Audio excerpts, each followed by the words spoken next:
వెంకీ మామ 75 అంట. 100 years వచ్చేలోపు ఇంకో 25 చేస్తాడేమో. చాలా తక్కువ సినిమాలు చేస్తున్నాడు. చిరంజీవి 150 చేసింది. అఫ్కోర్స్ జూనియర్ అనుకో, అందరికన్నా చిన్నోడు కదా. 4 స్తంభాల్లో ఇండస్ట్రీకి 4 స్తంభాలు అందరికన్నా చిన్నోడు కాబట్టి సో ఓకే 75 అంటే పర్వాలేదు, బాగానే ఉంది. డైలాగులు మాత్రం బాగున్నాయి. నా పాపదైతే నాన్న ఉంటే నాకు హీరో, నాన్న ఉంటే నాకు సంతోషం, నాన్న ఉంటే ఫుల్ సేఫ్.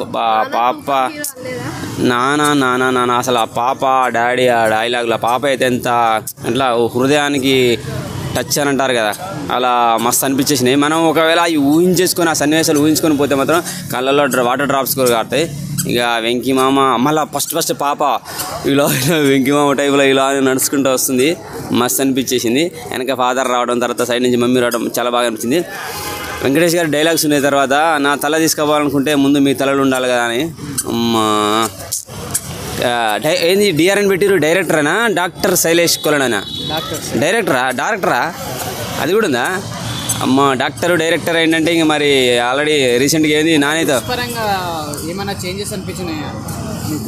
ఏం లేదు, డిఫరెంట్గా ఉంది, మంచిగా అయింది. కొంచెం ఆ మధ్య నారప్ప తర్వాత ఆ టైప్లో రానా నాయుడులో కొంచెం డిఫరెంట్ లుక్స్ బాగా మెయింటైన్ చేసింది. కొంచెం యంగ్ క్యారెక్టర్ కూడా ఉంటే ఓకే ఈ సినిమాలో కూరకపోవచ్చు. మనకు గణేష్ లాంటి లుక్ ఒకటి ఆ టైప్లో యంగ్లో కావాలని కోరుకుంటున్నా. ఈ ట్రైలర్ అయితే చాలా బాగా అనిపించింది. మస్తు ట్రైలర్ చూస్తే ఆ యాక్షన్స్ కానీ సెంటిమెంట్స్ కానీ ఎలా అనిపిస్తుంది? మస్తున్నది, మంచిగా రఫాడించేస్తాడు. నారప్ప తర్వాత ఒక మంచి హిట్ కొట్టబోతాడు ఖచ్చితంగా.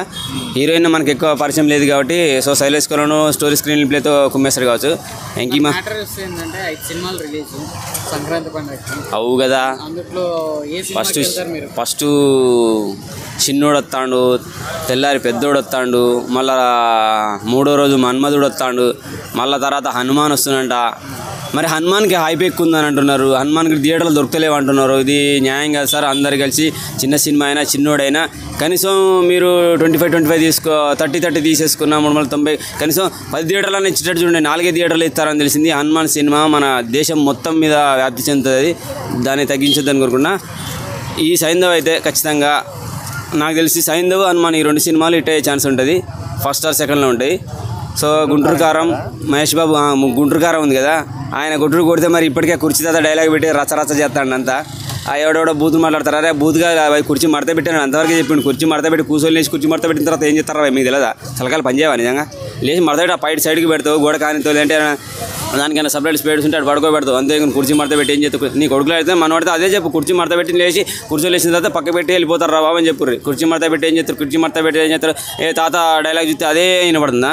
బూత్ ఆలోచించడం మానేయండి. ముందు బూత్ ఆలోచించడం మానేస్తే కుర్చీ మడత పెట్టి ఏం చేయాలో తెలుస్తుంది. లేదు నిజంగానే తెలుసుకోవాలనుకుంటే రాండి, కుర్చీ తాత తీసుకోవాలి. కుర్చీ లేచి కూర్చొని కుర్చీ మడత పెట్టి మరి మీ మెడల మీదకి ఏం చేస్తాడో మీకే తెలుస్తుంది. సైంధవ్ అయితే మంచి హిట్ అవుద్ది. Thank you very much.